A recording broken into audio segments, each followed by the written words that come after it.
Hello, everyone.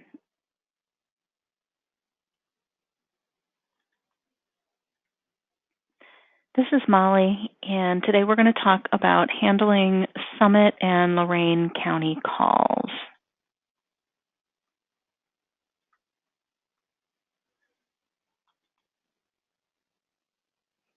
Okay, so below you'll see our schedule.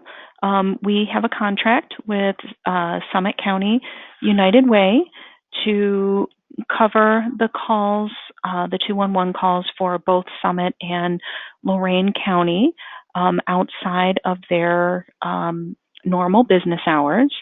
They answer their own calls Monday through Thursday, 7 a.m. until 7 p.m., Fridays from 7 a.m. until 5 p.m., and on Saturdays and Sundays from 8 a.m. until 4 p.m. This schedule here is also available in Refer, and let me show you how to access that. I'm going to bring Refer over here. So if you go into any one of our databases that we handle 24/7, so I just went into Cuyahoga, and go to the data page, it's the second option down in the contact markers is where you're going to find that schedule. Okay.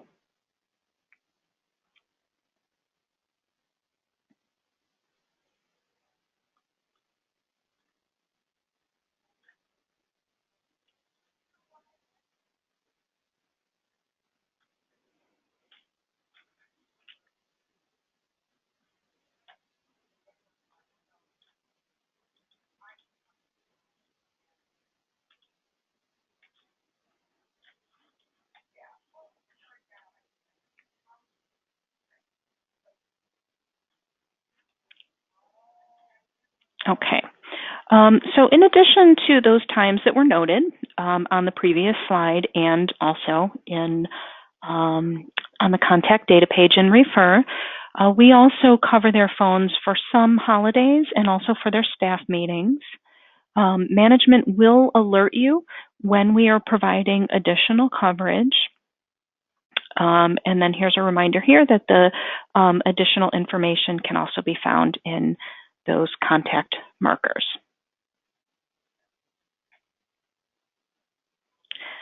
The United Way of Summit County owns and maintains the Summit and Lorain databases. As contractors, we are given access to their databases in order to search for services and to record referrals and unmet needs. Our resource team does not have access to change anything in the Summit or Lorain databases. But if you notice something that needs to be looked into, please send an email to 211supervisor@unitedwaycleveland.org, and a member of our management team will forward your concern to the appropriate person.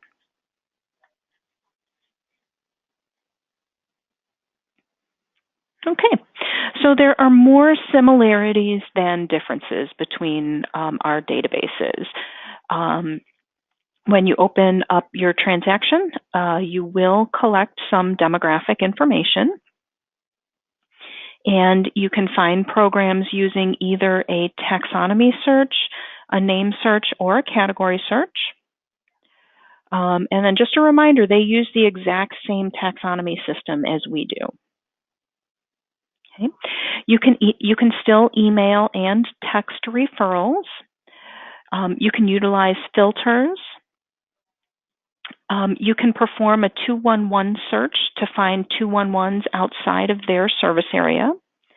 And you can escape a call if you accidentally open up a transaction in a Summit or Lorain, in the Summit or Lorain access site. All right, but there are some differences. There are some required fields differences. the required fields are fields that must be filled out in order to end your contact.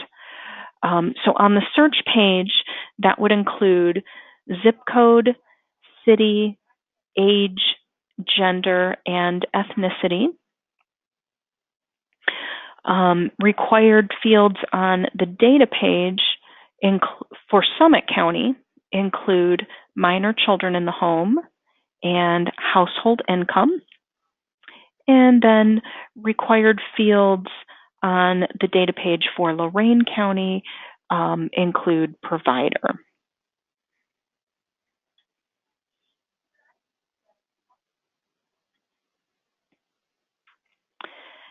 Yikes. So you mean I have to ask the caller's ethnicity and then potentially have to tell them that there aren't any services that can meet their need? Isn't that going to make people really angry? Well, potentially yes. So we want to be very careful and make sure that we're extremely careful how we word this question. So here's an example below. I have another question for you, which is optional. Our funders want to ensure that we are helping people of diverse ethnicities. Do you mind sharing with me your ethnicity? So just make sure that the caller knows that they have a choice when answering this question. If they refuse, then you can record as not known.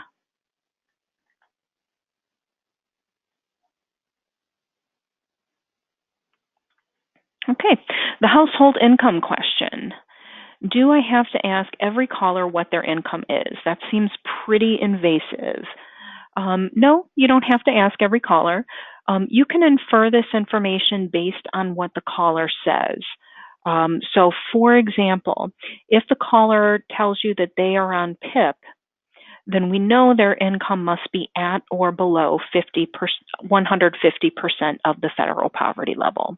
So based on the conversation that you have with them and services that they tell you that you're receiving, you are able to infer that information on household income.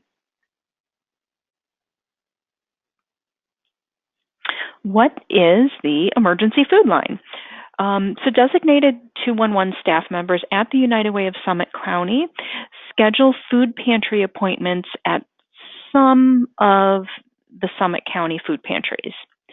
And you're going to know if a pantry requires a referral from the emergency food line if the contact number for the pantry is listed as the emergency food line. And you can find information about the emergency food line by using the taxonomy Emergency Food Clearinghouse. So in this example, if you had somebody that was asking about the Good Neighbors Food Pantry, you can save a referral to Good Neighbors.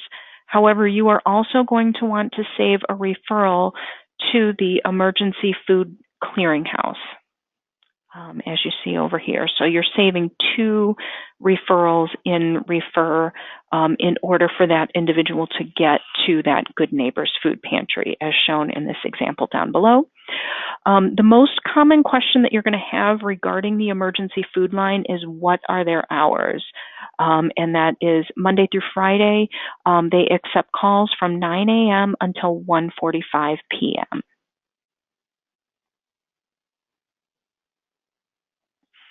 Okay, the filters.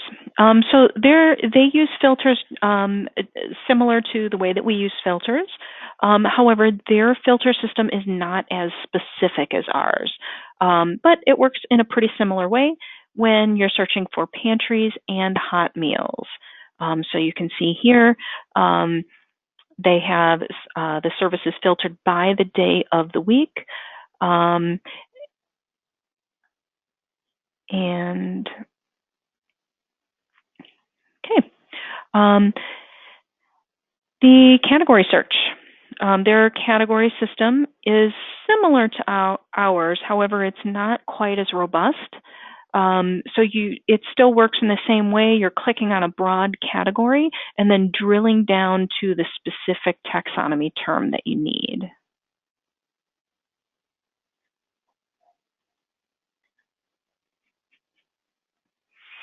Okay. Inquiry type and contact type. So they use the contact type field in the same way that we use the inquiry type field on the data page. So their level 1, level 2, and level 3 are the same as ours. The one difference is they distinguish level 3s that are crisis calls from level 3s that are advocacy calls. And they do have some other options that can be selected when in the contact type field. Those are utilized by their daytime staff, and you will not be using any of those with the exception of escape call if you open up a Summit or Lorain County transaction by accident. So let me just show you what that's going to look like. Let me pull refer back over here.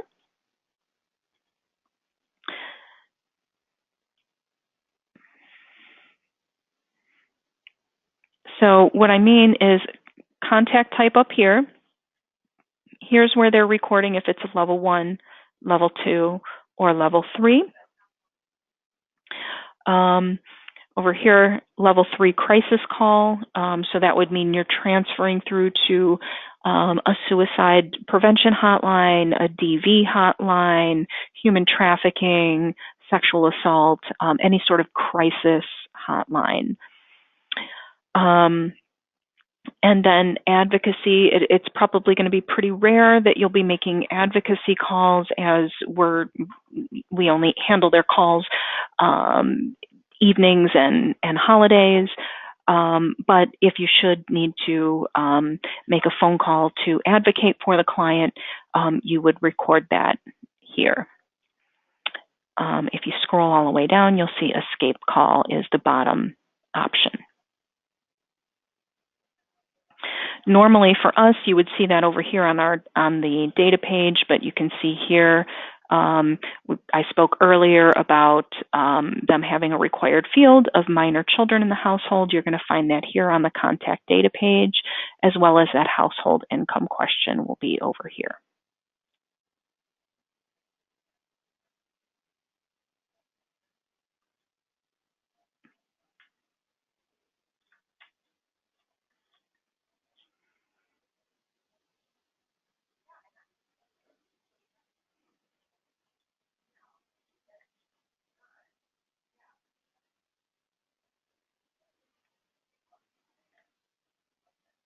Okay. If a Summit or Lorain County call comes in on the Cuyahoga scale, or really any of the other skills that we handle 24/7, why do I have to give the person the 10-digit number to reach Summit County 211 or Lorain County 211? This is for billing purposes. So unless your call is presented on the Lorain County skill or the Summit County skill, we are not able to bill Summit County United Way for that call. So essentially, if you have somebody in either Summit or Lorain and you field that call on any of the other skills that we handle 24/7, we're not going to get paid for that. So it's really important, even during hours that we are covering for Summit or Lorain, if you get a Summit or Lorain call that comes on a skill other than Summit or Lorain, you must give them the 10-digit number in refer. So to demonstrate that, I'm going to exit here out of their database.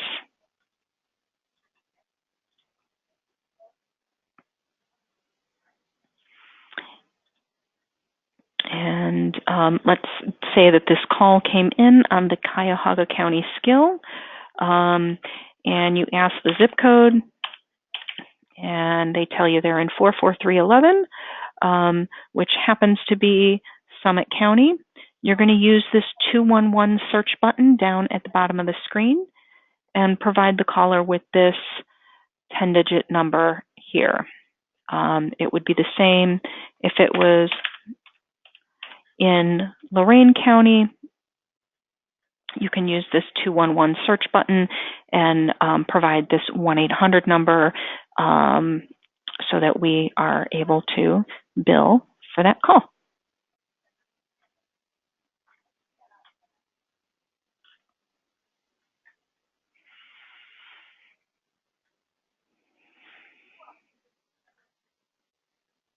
All right.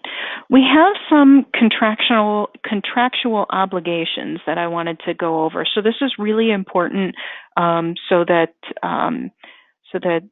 we live up to those obligations that we have. So the average speed of answer is 90 seconds.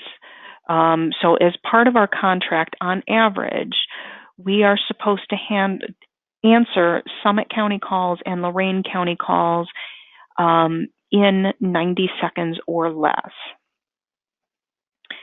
Our abandonment rate should be at or below 15%. So that means that at or below 15% of the Summit or Lorain calls that initially ring through to us need to be answered, and not have that call dropped or that person hang up before they reach one of our navigation specialists.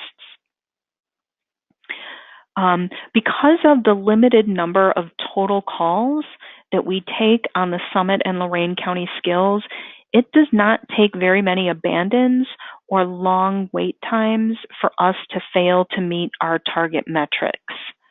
So just some tips here to ensure that more calls are answered in a timely manner while you're working. So this is especially true for those that work during those after hours. Check the in contact dashboard before going into me time or wrap up. If you do go into me time or wrap up, limit your time to 5 minutes tops.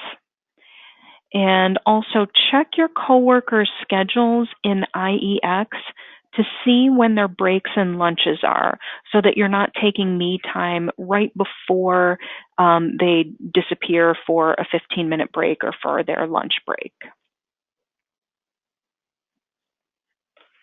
All right, that concludes our webinar on Summit County and Lorain County calls. Thank you, everyone, for listening and participating.